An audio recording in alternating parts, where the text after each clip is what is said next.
We're recording. Everybody make sure that you act appropriately because we're recording. Frank, go ahead.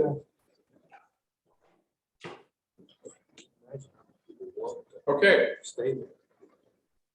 Well, nice to see you all today. This is actually my first meeting since over a year ago, I guess, when we started ISO. You're not counting field day then. So today we're going to talk about All-Star. Probably a lot of you have heard the topic kicked around a little bit. Some of you may have seen it. Not exactly a new medium, but it's kind of interesting, and we're always finding new ways to use it. And hopefully we'll all come away with maybe an idea or two from the meeting here today. So I'm going to cover briefly what is All-Star, just a touch on its history, how it was developed, a little bit about comparing it to other digital modes, touch on the features, and some of the ways I use All-Star, and you may have other ways that you've experienced it that I'm not familiar with. A little bit about the different paths to get on the air. We bought some show and tell devices with us today, and at the end we'll do some questions, and we can give some demonstrations on some of the different features and different software that piggybacks on All-Star. There's a handout. I don't know if you all got it. It's basically got some links to further information, things to listen to if you're interested in learning a little more in depth. And I suppose we can take a screenshot of that and put it up with the video later on as well. So All-Star was conceived by a fellow by the name of Jim Dixon, WB6NIL, who's now a silent key. You'll run across tributes to him in various places out on the internet. And Jim was a telephony guy, and All-Star takes its roots from an open source telephony project called Asterisk, and he developed All-Star and ran the All-Star software on Linux.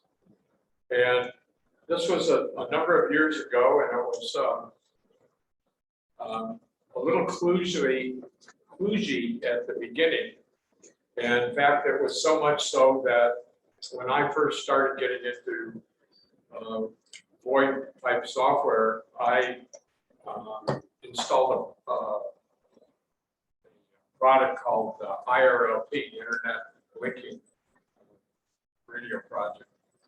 And I'll go into that a little bit later, but the basic codex that allows All-Star to use voice over IP was developed by the phone industry.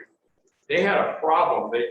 As businesses modernized, businesses wanted these PBXs so that the features that you have grown accustomed to having on a standard office phone today, putting people on hold, calling an extension, those types of features could be implemented easily in offices. Prior to that, every phone connection had to have a twisted pair for every line, which, as you can imagine, in a legacy building, required huge amounts of cabling and lots of maintenance, because these lines were always getting chopped down and stuff. So anyhow, the asterisk software allowed them to start sending all those features over basically the standard 4 wires that you see on a telephone system today. And most buildings were wired with. So legacy buildings that had old infrastructure could be more easily modernized with PBX software. So hams being what they are, this guy sat down and figured out, I wonder what else I could do with this. And he came up with All-Star and developed the code for it. It's an open source code, so there were a lot of other people that are probably not mentioned that deserve mention in its development. And it's come a long way since those early days. It was actually the codecs were developed before we had internet.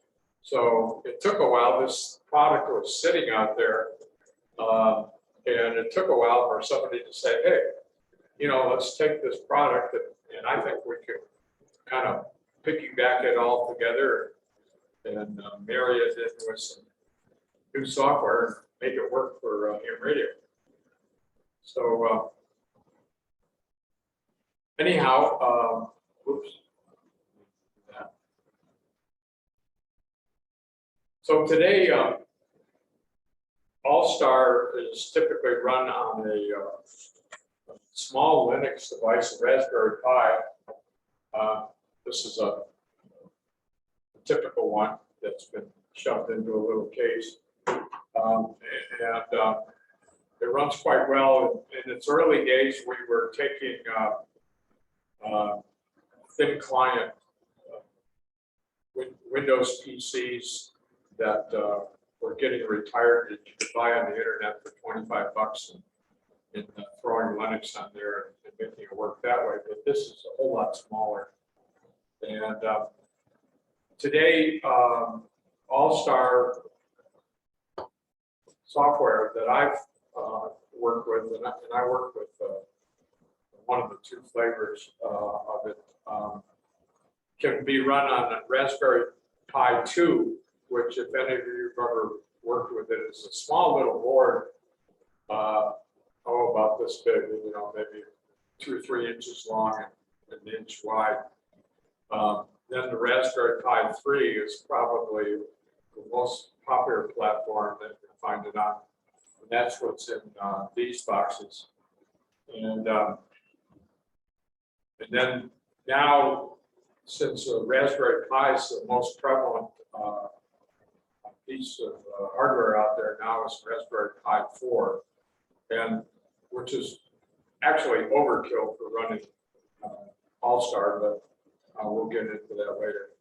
So kind of skipped over this, but Linux or All-Star is available from 2 different sources: All-Star Link and hamvoid.org. And those are mentioned in the sheet there, places you can go, and you actually have to use both sources when you're registering your software.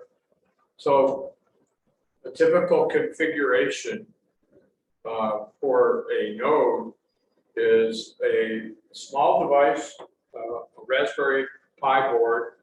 As I said, this little box has a Raspberry Pi 3 board in it. Very small amount of software. It's got a couple of USB ports, and you can't see it. If somebody has a Phillips screwdriver with them, they're welcome to take the lid off of this and look inside. But there's a sound card inside. Other people have implemented it by simply plugging a sound card into one of the USB ports and then running the wires externally. I kind of like shoving everything in one box and not having any wires to break or fall out or come unplugged. But yeah, you can go ahead and pass that around.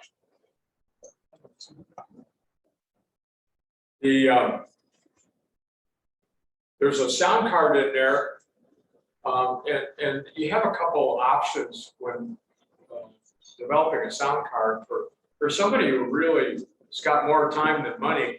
You can take these little sound cards that were made for computers to port out audio and run a mic through, and with you can hack into them and tack a couple wires on and use those. I have old eyes and don't like soldering on things that small.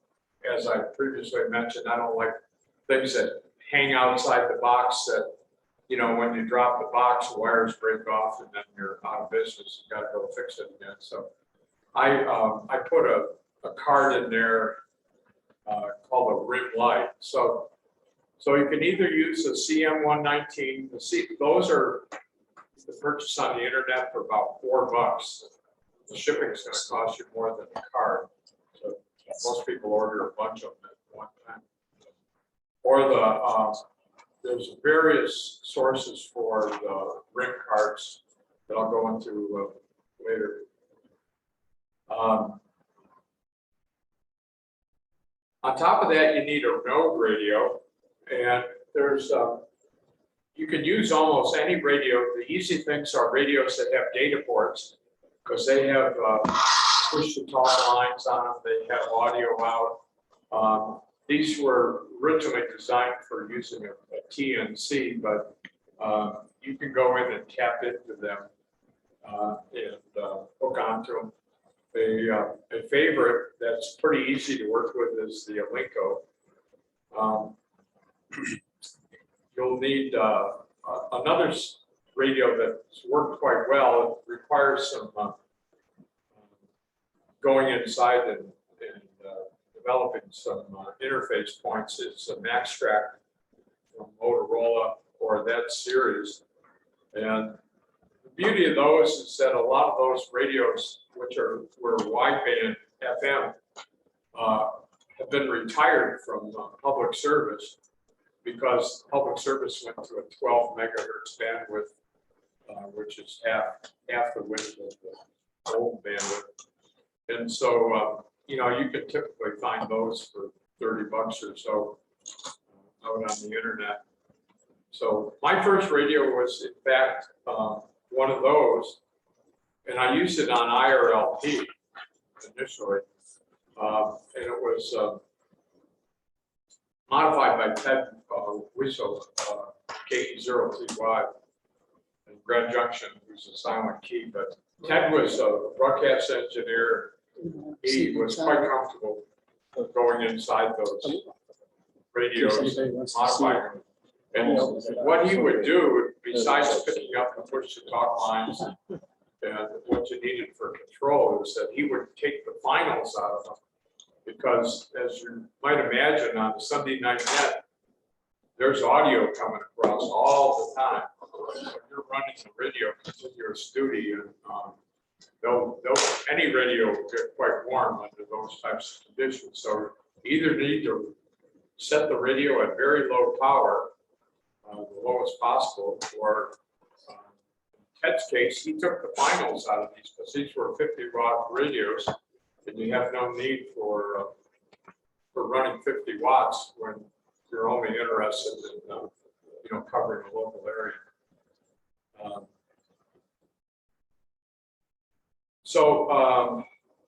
Radio needs some sort of antenna, and believe it or not, a dummy load works great around the house because you're not interested in a wide area repeater. You're just mainly interested in, at least in my case, I was interested in some radius around my house that was reasonable. I wound up using a UHF quarter wave, so they're about this long. Have a mag mount sitting around, and I stole a pizza pan from the kitchen. My wife has never missed it, so don't anybody tell her. And on my ground floor of my house, I just stuck it on top of a bookcase. Well, that thing, I live at the foot of Vale Pass, and I live about 7-8 miles from the Vale exit. And I can control my node all the way from the Vale exit. And I measured the power one time on the driver transistor of that thing, and it was only putting out 5 watts. So on 5 watts on a quarter wave, sitting at roughly ground level inside a house, I'm getting a 7-mile radius, which is much further than I ever intended to travel. So as I said, I've tried it on dummy mode when I was screwing around, just trying to test things, and lo and behold, I could walk around the neighborhood walking my dog and still have 100% coverage. Lastly, you need some software from Hamvoip. I use Hamvoip. You can also get it from All-Star Link. I'm going to concentrate on Hamvoip because that's what I know. And then you need a power source, cables and whatnot. I'm running one of my other nodes on a little cell phone battery power supply. Those work good. For the Raspberry Pi 3 and even the 4, as long as you're not hanging other accessories off of it, you could use the plug-in USB cigarette lighter plugs on your car. You want to find one that's about 3 amps or better. The ones that have double slots are usually designed to handle a higher power load as long as you're not putting something in the second slot.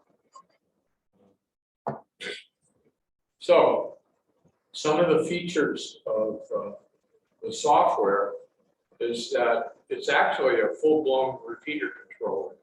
You can control things like the hang time, whether it's running half duplex, full duplex, program the CWIDs, and it's make it frequency agile, and guys have done a lot of different things with it. Typically, if you're setting up a node, which would be something that you use around your house, you put it in simplex, make it a simplex repeater, half duplex, and run it that way. But there are guys out there who are actually running full-blown repeater systems using All-Star software on a Linux box about that size, and even then using the VoIP features to link one repeater to another. There's real-time status reporting, which we'll get into a little later on some software that actually rides on the Raspberry Pi. And you could do remote control through a couple different schemes, as long as you have internet access. For example, if you were, let's say you had a vacation home in Florida, and you wanted to change the frequency that the vacation home node radio was on, you could do that from a remote location using some of the tools and going across the internet. Other things which are software that's basically riding on, piggybacking on the basic All-Star software. You can set up bridges. We have one on our Vale node. Actually, we've got a couple on our Vale node, and I'll show them to you later. And we've got a bridge that, for DMR. So if you're running DMR radio and Brandmeister, you can log into the Vale hub. We also, most of you are probably more familiar with this, and you can dial it up right here in the library here, is the Echo Link. When you're going into Echo Link today, you're actually going to the Vale All-Star node, and there's a piece of software on it that connects you, your audio stream, just as if you were an all-star unit, using your cell phone, or you can use a computer as well. Anything that'll run Echo. The other thing about it is that the scalability, you can make a connection from one individual to another, just as if you were calling somebody on 5.2, for example. Or you could make a connection into what we call a hub, which is a central computer that's handling multiple connections. And some of these are rather huge, and I'll show you some examples a little later here. So as I previously mentioned, two other modes that were precursors to All-Star. One was Echolink, which is not open source. It uses a lower audio quality codec. It was developed around a codec that was developed for cell phone use in Europe.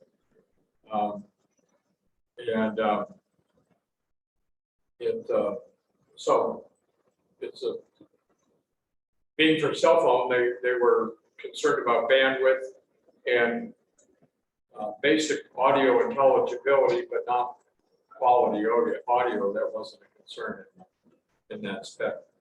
It's very easy to use. There's a large user base. As I mentioned earlier, you can use it on cell phones quite easily. There's apps for Android and iOS. It's a stable platform, but perhaps a little bit stale. It's stagnant. It does what it does, and nobody's interested in adding any new features to it. And then, as I previously mentioned, it's computer phone based. IRLP was developed by a Canadian gentleman. It's not open source as well, and it requires that you purchase a hardware device from this individual, which he turned into quite a good little business, and he deserved every nickel he got out of it. They had to maintain servers, central servers, to keep track of who's registered and whether you're a known good guy and whether you've gotten the latest updates. And he had the aspect of it, if you hadn't checked in if your computer was off the air for a lengthy period of time, they would deactivate your node number and give it out to somebody else. You can come back and boot up your computer and find out you're out of business. It's a smaller user base, but even today, IRLP is bridged into some of the bigger all-star hubs. Western Reflector is one that comes to mind. It had limited connectivity. You could connect to something they called a reflector that would handle multiple connections, but you couldn't make your own multiple connections. And I'll give you some illustrations of what that looks like a little later here. But so it had limited connectivity. And the last thing is that it was only radio originated traffic. In other words, All-Star, you can originate traffic in various modes. You can have a radio list node, in fact, if you want. So All-Star has a lot more flexibility there. Jess, you had a question?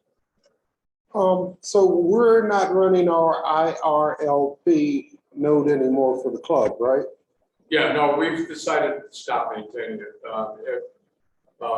We had problems as a club with some of the issues that I mentioned earlier, and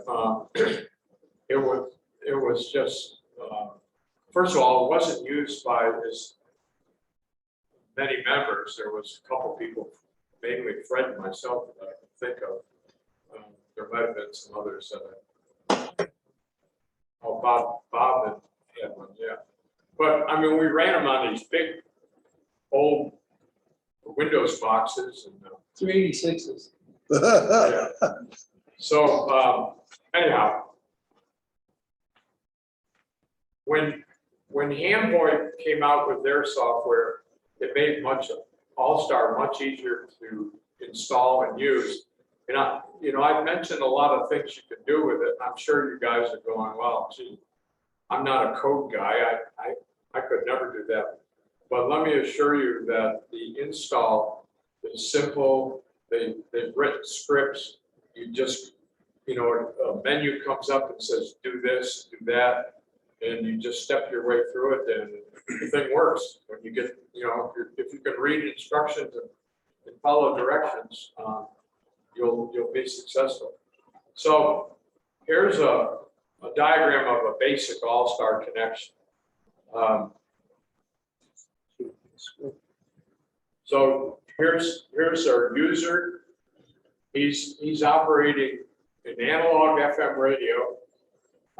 It travels over the air to the local node. The local node is a radio receiver that feeds its audio into, in our case, that we're talking about, the Raspberry Pi, but the Linux computer. The All-Star software does its magic, ports it over to the internet. So you must have a viable internet connection to transport the voice signal. And it comes out to wherever you connected it. This could be another local node, which is then takes the digital transport, converts it back into analog audio, and on whatever frequency the node radio is on, and have communication. So again, it's analog, converted to digital voice, travels across the internet, comes out as analog RF. The result is, this is our K0 RV hub. I'll enlarge this in another view in just a second here. But so I like this illustration because it truly shows the star, which is where All-Star got its name. And the interesting thing is stars can connect to stars, which can connect to stars, and you can have some pretty wild connections. In fact, you can screw up pretty easily, and I'll tell you a story about that.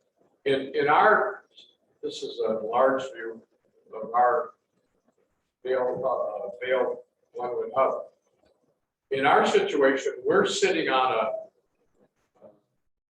internet connection that has a lot of bandwidth, and this is located in one of the hotels in Vail. I've highlighted a couple connections here, but the first one I want to mention is that in our situation, this is not our repeater site. As I said, it's in Vail, but one of the nodes that's connected to it is Kevin.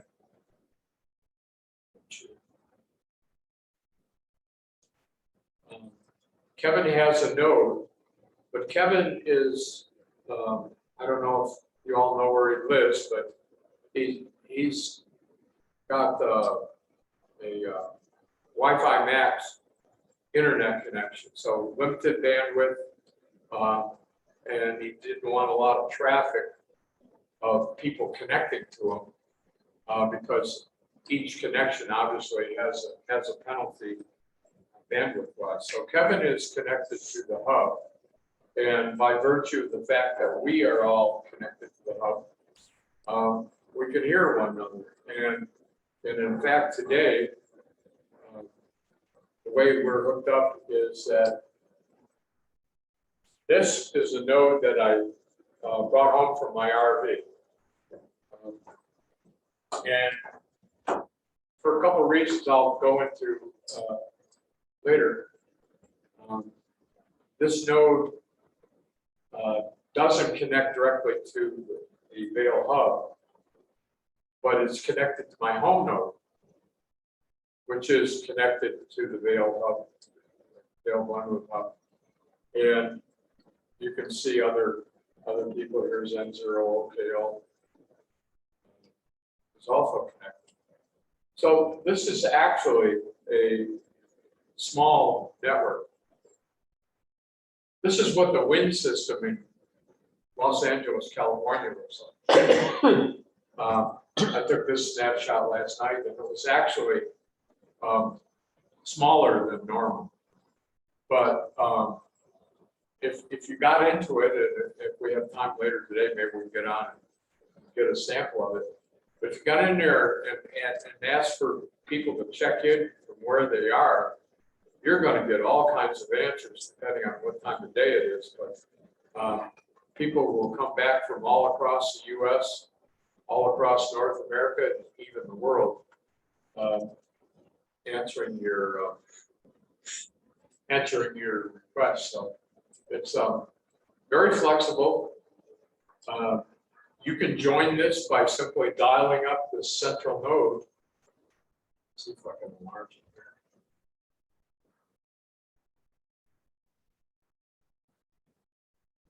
That's about as big as I can make it. Frank, can you share your screen? I hate to do this, but I don't think so. well, go ahead. Don't worry about it then. Hang on.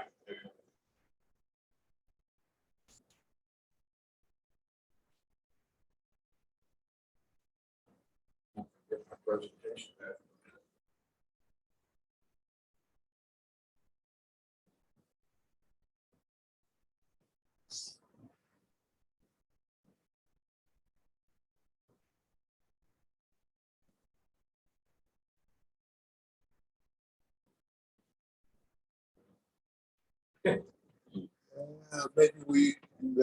Maybe we shouldn't do that.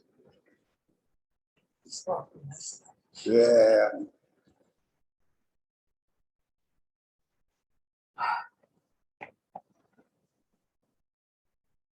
Sure.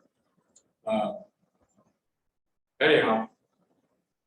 Okay, so I mentioned earlier there's software that can ride on your node. And somebody wrote some code. Sorry, I don't have their name. They deserve really lots of credit for this. This is a screenshot taken last night. I'll show you a live one a little later. But this is a piece of software called Supermon.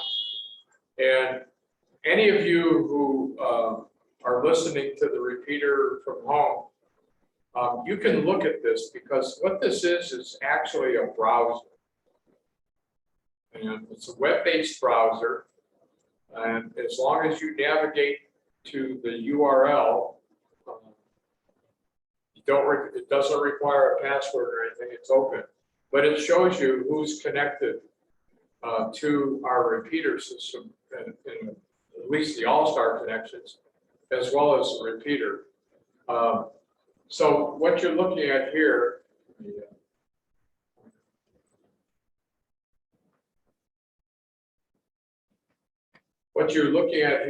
is on the top is a connection that I made with Echolink last night.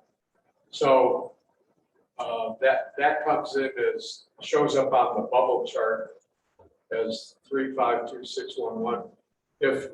If you look at this on NetNight, you'll see everybody who's logged in using Echolink. They'll show up on this table. The next one is my node at home, and that's the frequency of it. If you're on the bottom of Vail Pass and you need to make a connection, that's That's the frequency, and it's a PL of 100. Next one is K0RV, and it's actually Kevin's node.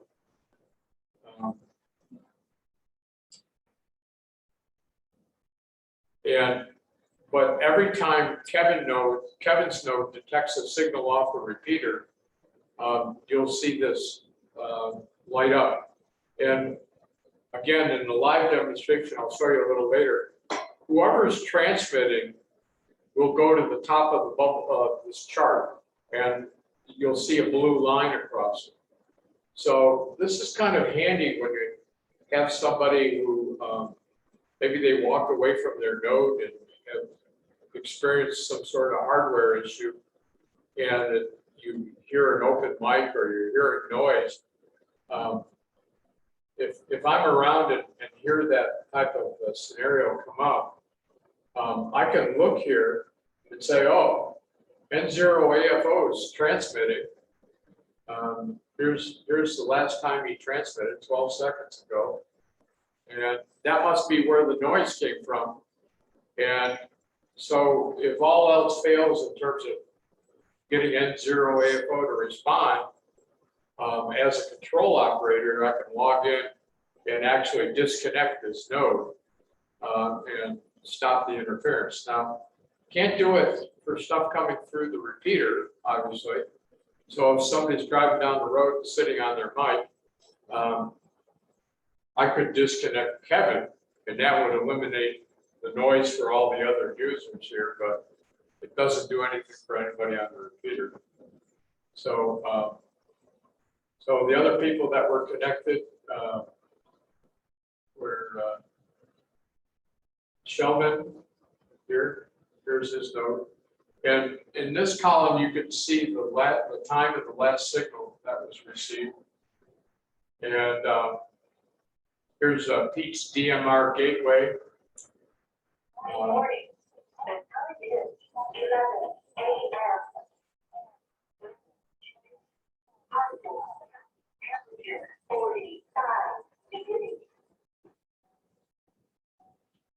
That's a programmable feature of All-Star, the time announcement, announcing your particular node, call letters.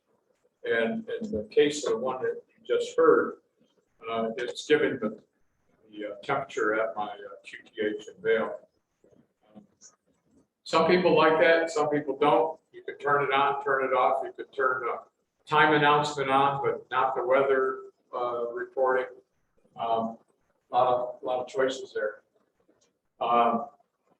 So N0 ECT, NZ Tony, NA0 US down in Denver. Here's Bob at Grand Junction. Ken was off the air, I guess. Here's Clark's Marvel repeater, which comes in via All-Star. And Larry W0 ECV, his house or cabin off on yep. So on the receive where, This column? yes, where Shelton's is, it says never. Well, all of them say never. If you don't key up, then there's no timer. So is that? So his node was talking to the network because he signed on, and that connection was initiated from him.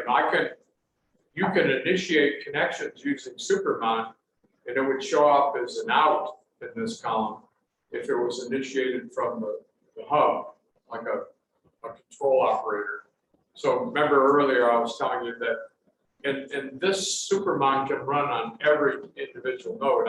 I like to use this for demonstration purposes because it shows a hub that has a tremendous number of connections. But we've heard Clark on his. So why does it say never? Is it never? Well, recently you heard Clark, but I think he was using Echo Okay.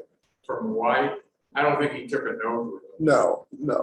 Okay. Saying, Jess, we have a script in there Oh. that logs us on at 6 in the morning and logs us off at 11 at night. And then logged you back in the the next day. yeah. Yeah, And so like mine says never, that just means I haven't been on today, but the nodes work. Okay, so that's just recently. Yeah, it just shows you when you last drove. yeah, well, Got it. this was at 2,147 hours last night evening. So this is a stagnant image. I'll show you an active one here in a Okay. little bit. It's also reporting the temperature at Vail at the time and the weather. The temperature in yellow there is the CPU temperature inside the Raspberry Pi. So if you're there on that night, the thing's been running, transmitting audio for a long time. It might rise up. This, by the way, is what we call a radio-less node. There's no radio attached to this node. It's operating as a hub, a central point for a lot of users to log into and connect to one another. So again, it kind of shows the flexibility of the system.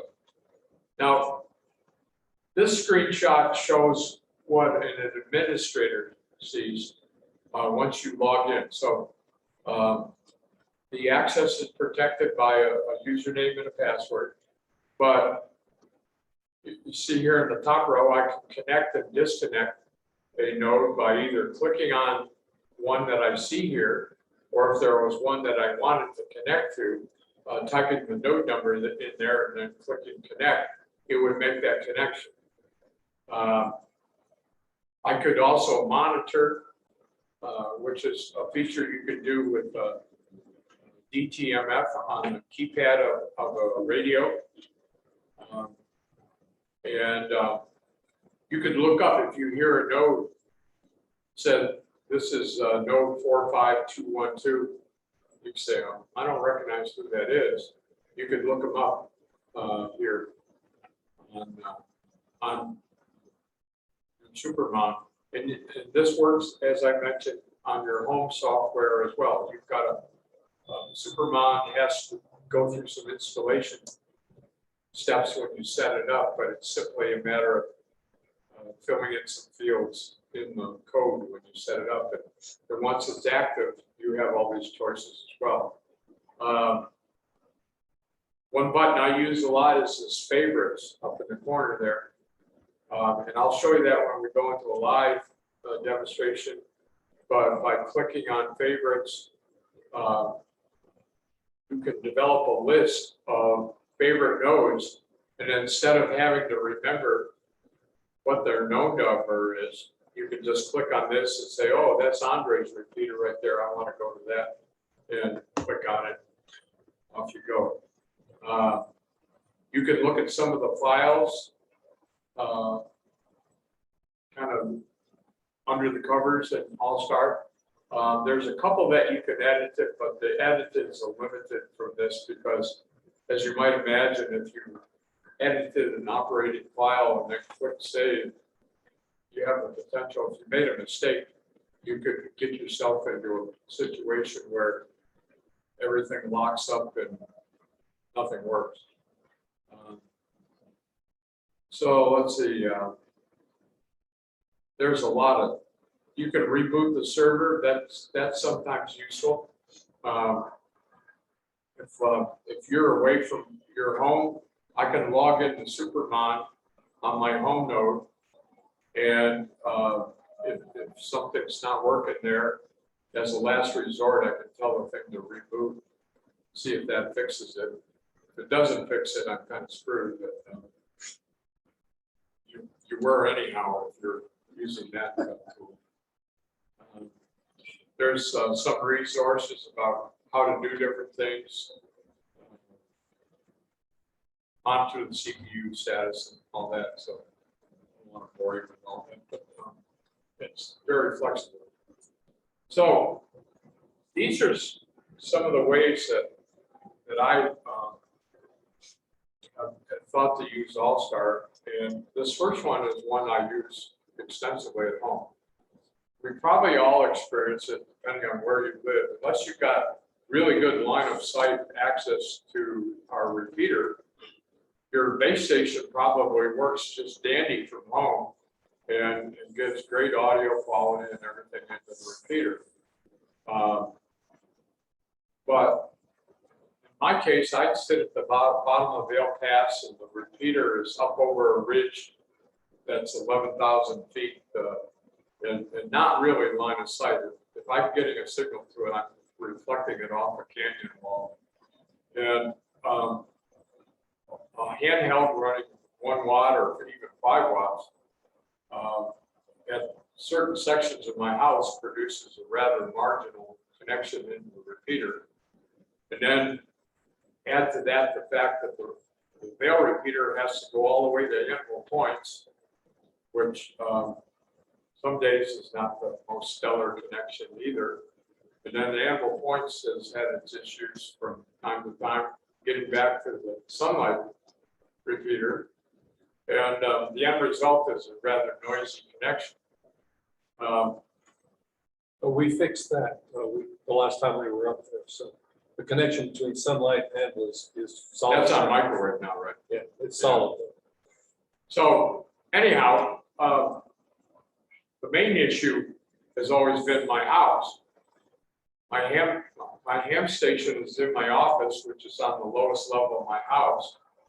And even though I have an outside antenna and I've got a base radio there that runs 50 watts, I get a great connection into the 6-1 repeater. And I used to, back in the good old days, have a great connection into 8.8 direct. But with noise levels and such, that's no longer the case. Plus, unless I'm working, I don't spend a ton of time in my office. I try to avoid it.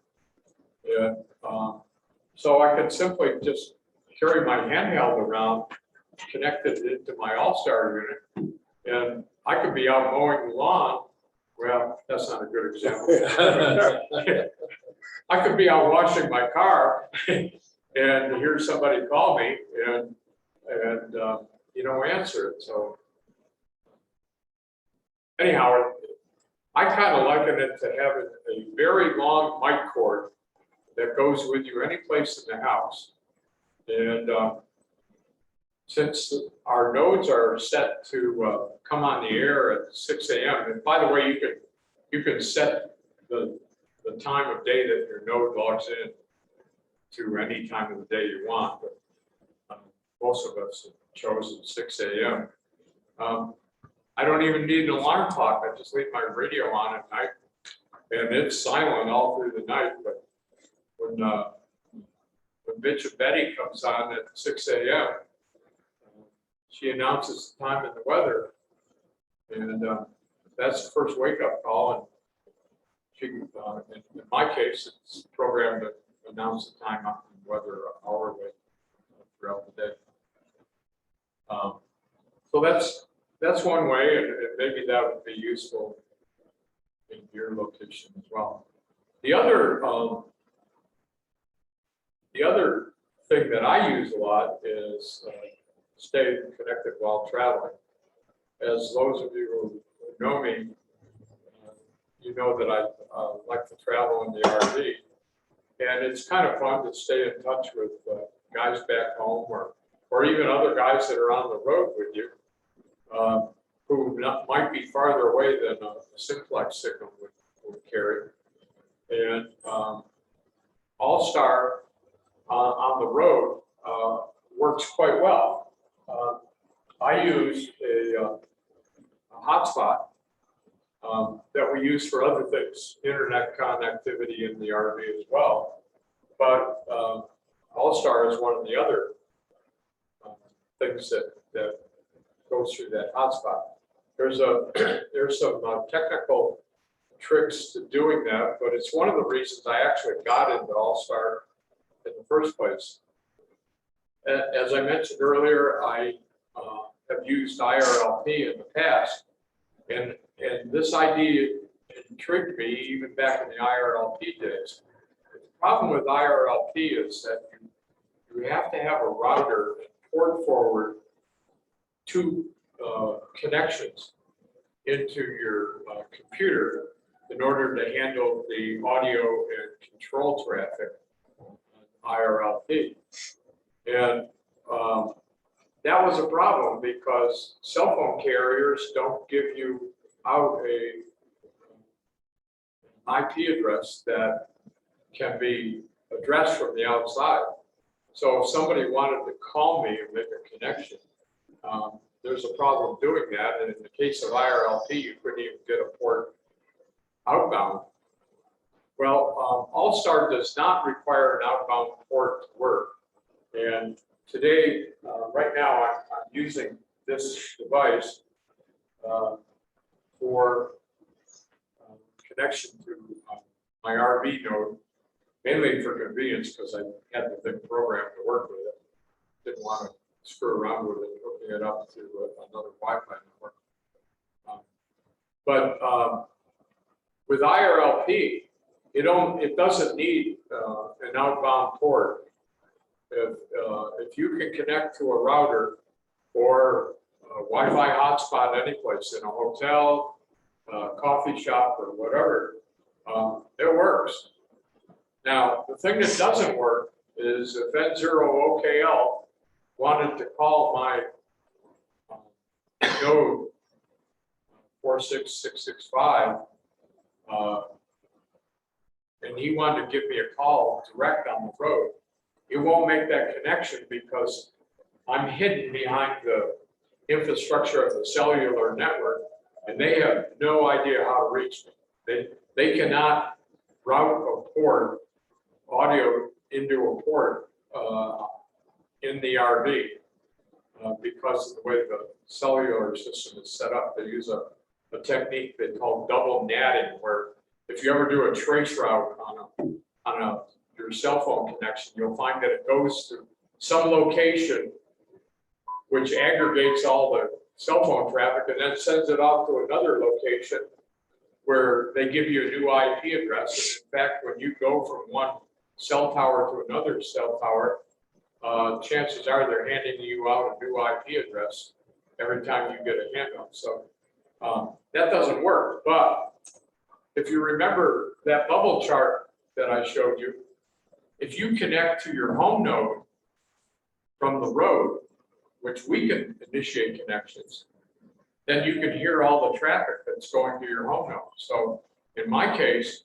I'm out in my RV, I'm connected to my home node, which is connected, in this case, to the Ski Country Amateur Radio Club. And somebody calls me anywhere expecting that I'm maybe in the area, I can hear it and talk to them. And connection is established.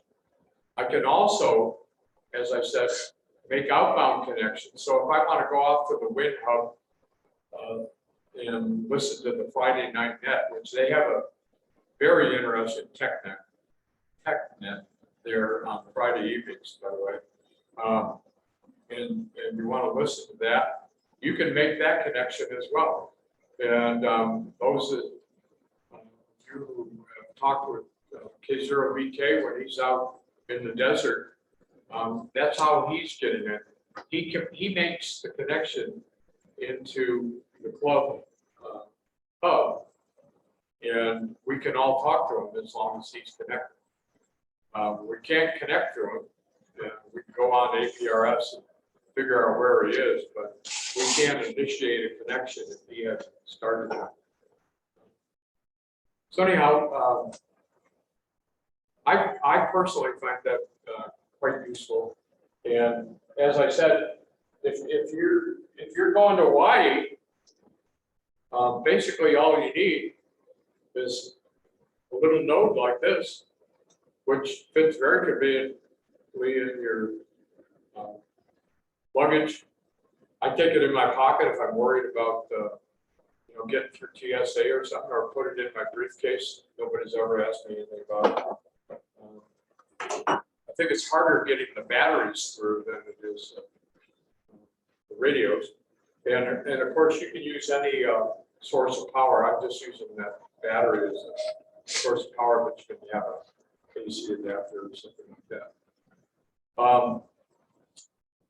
Very quickly, All-Star also works on private networks.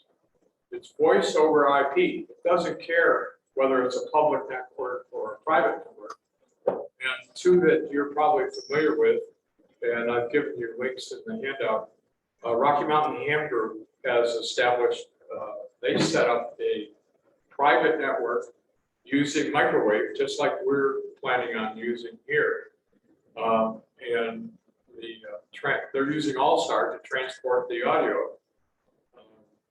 They transmit data as well. You can get on there if you're up at the site, go out onto the public internet. They have some gateways where they can do that. And Kevin's currently working on that. And I rather suspect, as I noticed, that Rocky Mountain is having a tech class today. And Kevin mentioned to me that he was going to Denver, so I'm kind of putting two and two together. And I bet you donuts to dollars, that's where Kevin is today. This is the plan for our network. Here's Kevin's QTH. And I'm not sure which of one of these is going to be the master server, but I suspect it's probably going to be at his house. New Iron Mountain location, Danville Points.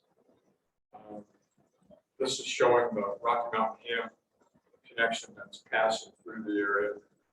And the reason that's shown there is that I think I haven't talked to him about this, but I'm kind of guessing that he wants the ability, should the need ever arise for emergency services or something like that, to connect into the statewide network.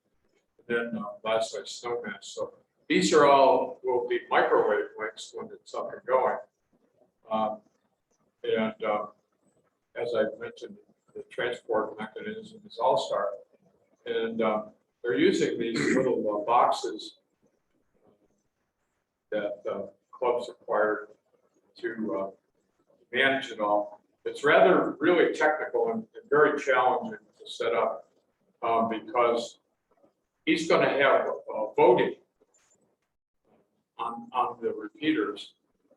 And what that does is that when it's all set up, you'll just use the 146.88 transmit frequency. And as you drive from one repeater coverage to the other, this voting mechanism will determine what is the best audio. And it could be even jumping back and forth as you're in the boundary. And transmit out the audio that's the best. And to do that, it needs very precise timing. Keep all the signals in sync. So it's got to be tied into a GPS. It's the typical time base that they use because it's widely available in different locations. So I'm going to save that one for Kevin because that's about everything I know about that subject. So getting a note on the air very quickly, Raspberry Pi 2 software, I suggest Android. If you go to that link in there, there's a page that goes through the whole install, and you can look at it and see if you consider it to be a daunting exercise or not. You need an SD card for the Raspberry Pi. That is your hard drive. Not really, it's a software hard drive, but that's where the program resides. It stores a minimum amount of data. The image is only 4 gigabytes, but it's almost impossible to find a 4 gigabyte SD card these days. In fact, it's getting hard to find 16 gigabytes. I saw one where I bought like 5 or 6 16 gigabyte cards for $12. So they may kind of fall by the wayside as well. But anything over that's wasted. As I mentioned earlier, USB sound card and antenna. Different radios you can use. If you're a DIY guy, take an old cop radio for $30. Motorola Max Tracks GM 300s. Both at UV82. I was doing one of my first All-Star nodes I made up using that box that's been circulating, and went inside UV82, and then showed you where to pull the pin out to plug into the box, and that plugs into the sound card. And so that was a bit of a DIY project, and I kind of grew tired of doing that. An easy one, Linkos, any of the Linko series, but again, I recommend you use UHF for All-Star simply because there's a lot of frequencies there. You're not going to tick somebody off when you travel into a metropolitan area if you're using one of the simplex frequencies and so forth.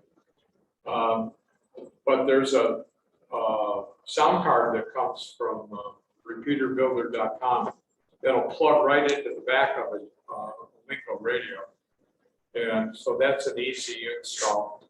And then there's a cord that runs over, a USB cord that runs it over to the Raspberry Pi. As I mentioned earlier, any radio with the data jack. And then my current favorite is the Sherry radio kit. They look like this, and that's what Bob's got there, and I put one together here. The beauty of this is the radio and Raspberry Pi, all in one simple little package. This one's running currently, so careful. Snake almost got me. This one's running currently, so kind of be careful. Don't unplug the power, so have to reboot it. But so it's got a radio module that you can see in this diagram right here, and a small antenna. And then on the back side of it is a Raspberry Pi 4.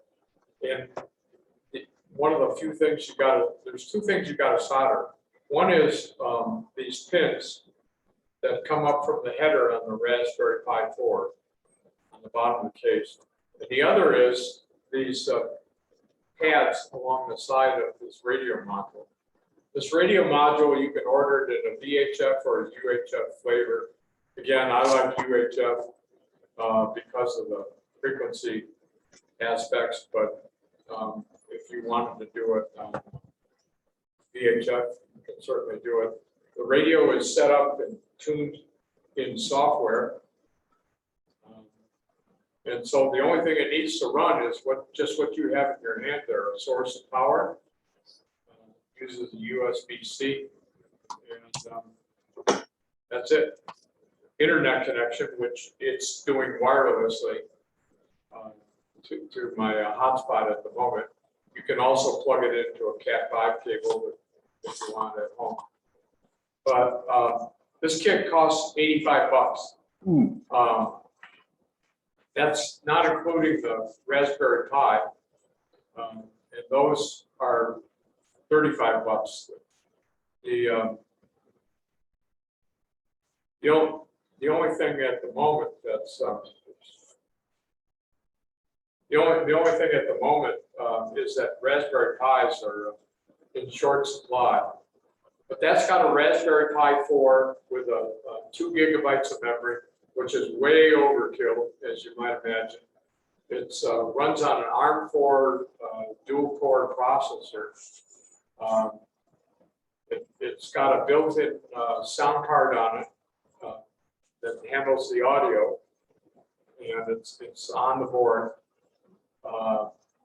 That module is called a Nice RF, and it uses a software called SAB18. That's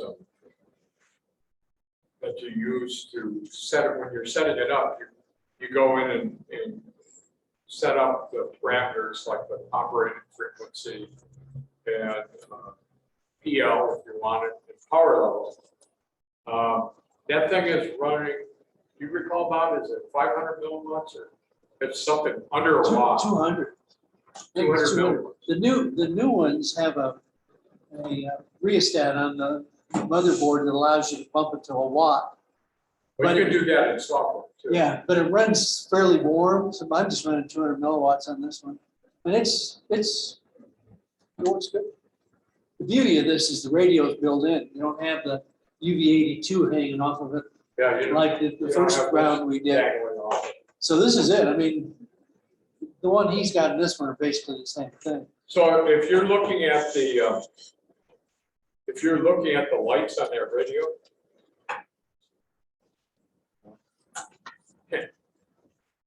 Battery in this.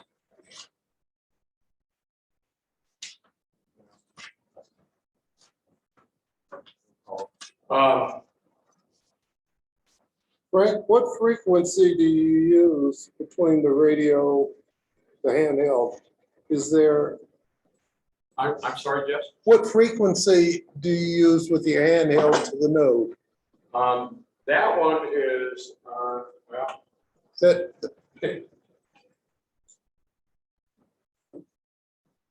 Well, you just decide, there's a list of repeater frequencies that are available, right, and you just pick one.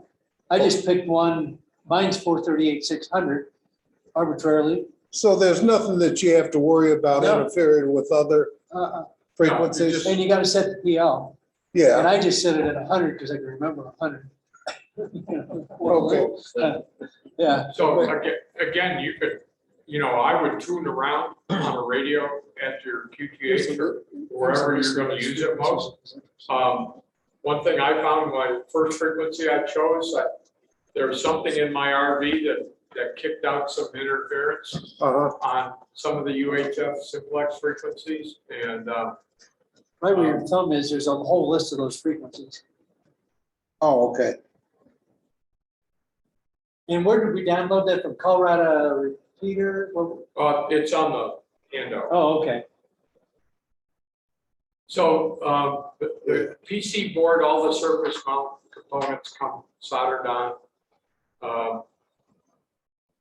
Basically, all you need to do is, like I said, solder the radio module on, and then once you, the hardest part I found was drilling the holes in the case for the LED lights to shine through. Bob had an easy time with that because he has a drill press.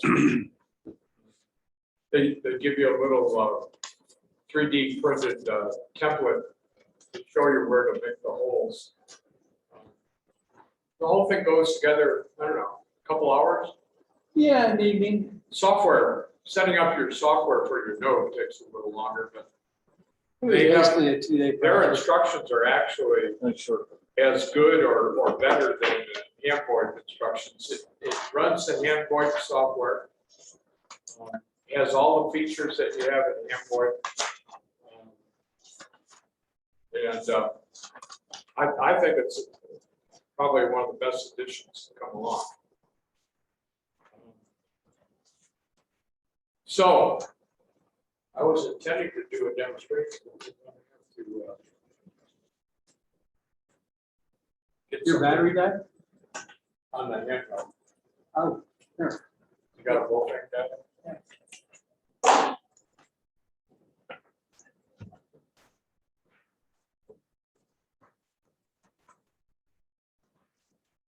What I wanted to do was forward a Supermon and the PowerPoint here. Well, he's messing around there. If anybody's interested, I downloaded the instructions for construction. It's like a few pages, and then I also have the ham VoIP instructions for programming, just so you get an idea. It's really pretty darn good. I tend to not like instructions, that people have written, especially if it's in Chinglish, and this is not that. I mean, this you can absolutely step by step, and within, like I said, I had my doubts. I was gonna lean on Frank to build this thing, and he just kept saying, do it yourself. And the hardest part for me was these castellated, have you ever done any butter? they call them capsulated joints. They are tiny.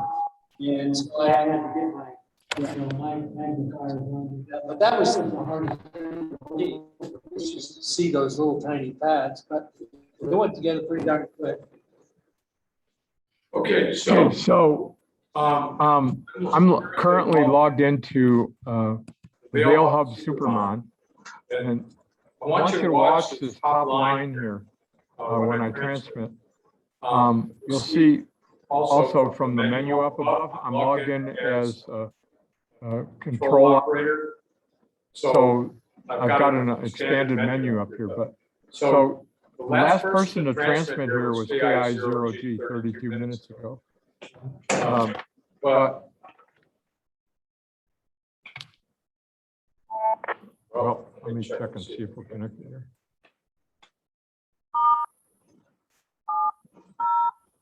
So But Node 4, 5, 6, 8, 3. Repeat only. okay, so I was just checking to see where I was connected to, and it, I don't know if you could hear that, but it said repeat only. So I've got to go out and initiate a connection. Now, as I mentioned, because I'm using my hotspot, I can't go directly into the Vail Hub. There's some glitch there. I seem to be able to go every place else in the world, but not into the Vail Hub. So that's a technical issue that we have yet to figure out.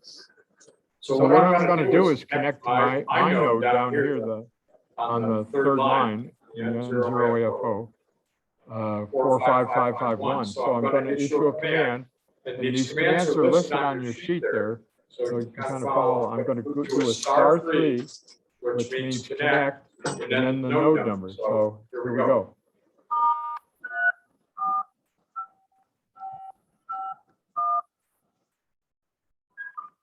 Node 4, 5, 5, 5, 1.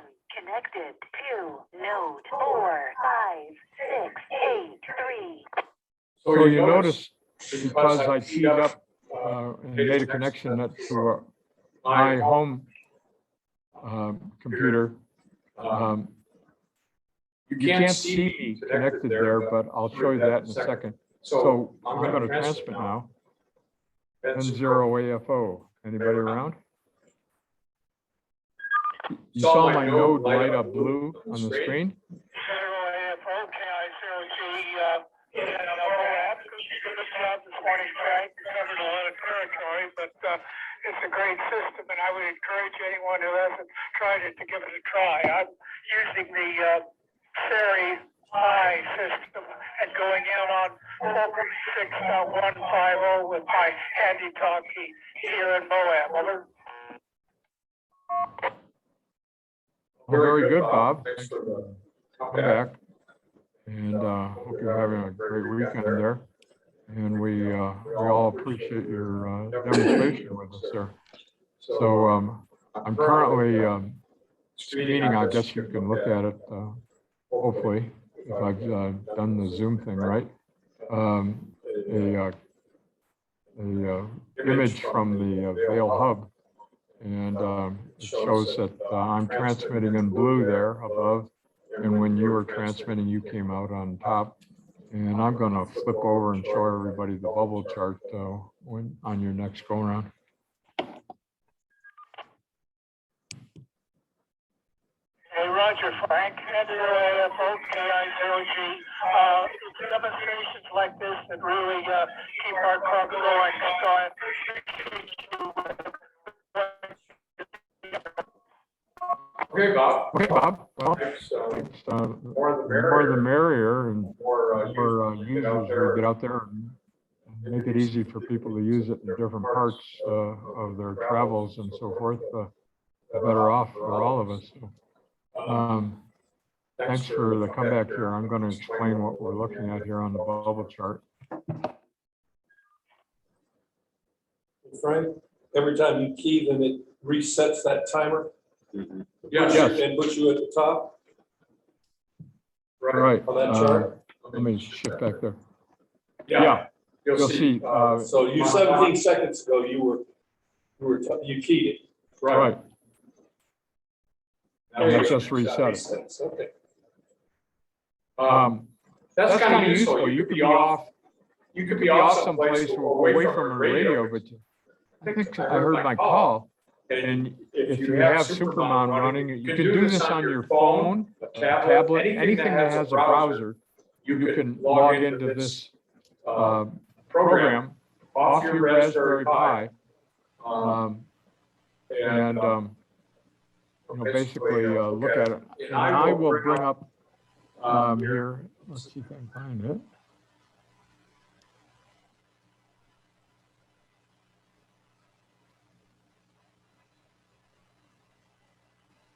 Huh. I don't think that one's going to work.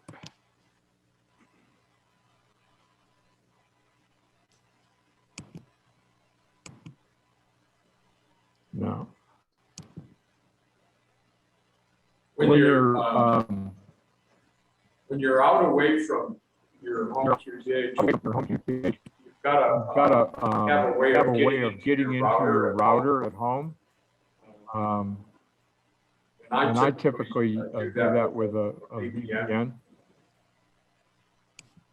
And again, in order to do that, let me see if I can bring it up.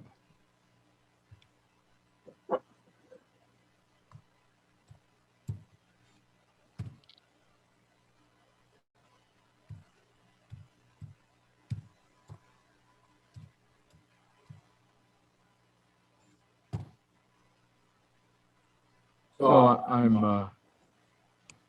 what I did there is I typed in my, I have a dynamic DNS, and it's going to point to my IP address at home, and then I'm telling it to run Supermon, if you can see that command line.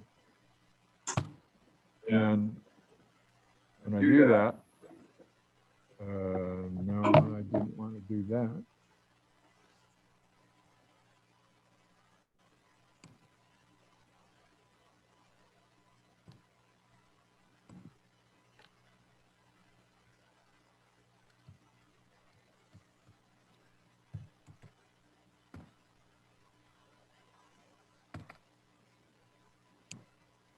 If it likes that any better.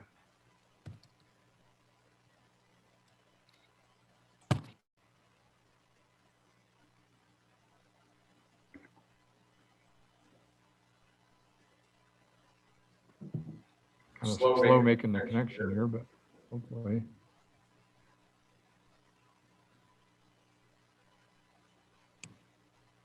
No. I don't know. There's some issue with that. I'm not going to bore you while I try to figure it out. At any rate, if you log into your own home node, you can make connections. And I'm going to do one here off the hub. So,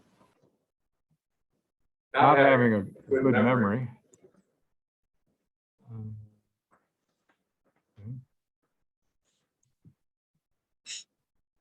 I guess there's no favorites in the hub. I didn't program in the hub, so I didn't get to put any favorites in there. So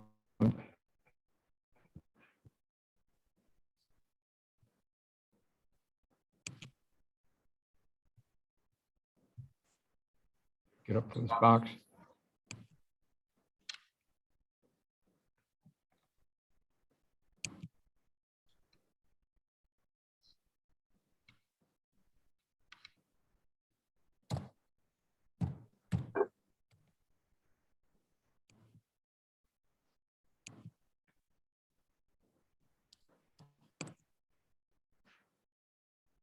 Okay, so I just made a connection to the wind system here. And if you look at our bubble chart now, it's going to take a while to paint this one. So remember the one I showed you last night? It was kind of abbreviated. It's showing us here up at the top. We've basically connected Vail into Los Angeles, California. 10-0 in Glenwood Springs, Colorado, Anybody out there can give us a demonstration for our where you are and your call letter and perhaps you know, your country and so forth, and 0 AFO.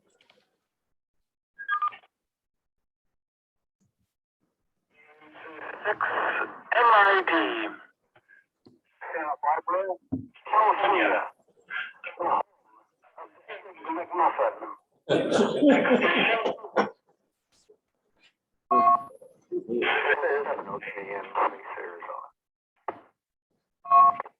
Phoenix, Arizona.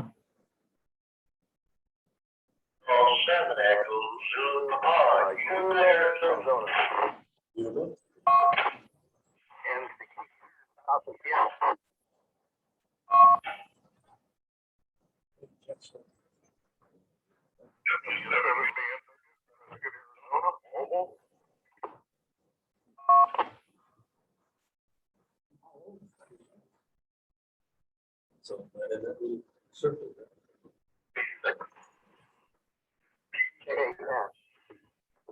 Campbell, California.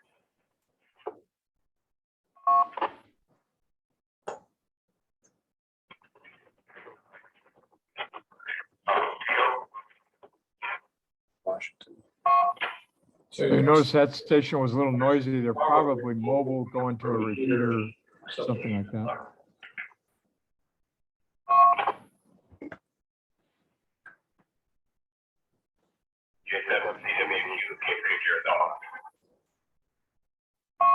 What was that? Arizona. Arizona, I didn't, I thought he said Prescott, but I might be wrong. Oh, thanks everyone for the demonstration. Nice to hear from all you guys, and we'll proceed on with our meeting. Thanks again. And 0 AFO disconnecting.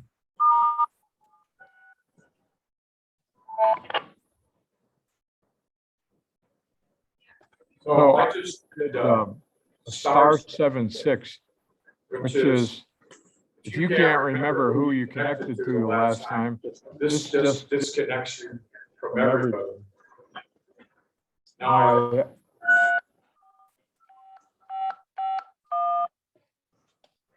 I'm standing out, Node 4, 5, talking on my HT. 1, connected. Got this black drape around me, 5, goop in my hair. 3, People are driving by and looking at me weird, making weird faces at me. so another way I could do this, hit the disconnect button. The natural color of your hair, you'll be more natural looking, and people won't stare at you because you won't have that cape draped around you. You could use to back off your mic a bit. It sounds a bit distorted. Still connected to Los Angeles? Yeah, I'm, Okay, copy. Thanks. Yeah, I've got my mask on, so I was wondering if my audio wasn't getting through. Frank, you have a question? So you did on your list of commands here, disconnect from all nodes. That just does the connection from your node here to whatever it was connected to, that disconnected me from my home. but it wouldn't mess with any of the other. No, it doesn't Options on that. disconnect anybody else. It did seem to disconnect my Supermon here, so I'm gonna re-log into the Vail Hub. That's why I couldn't command it here. I think we're taxing the internet. Taxing the internet seems to be going slow here.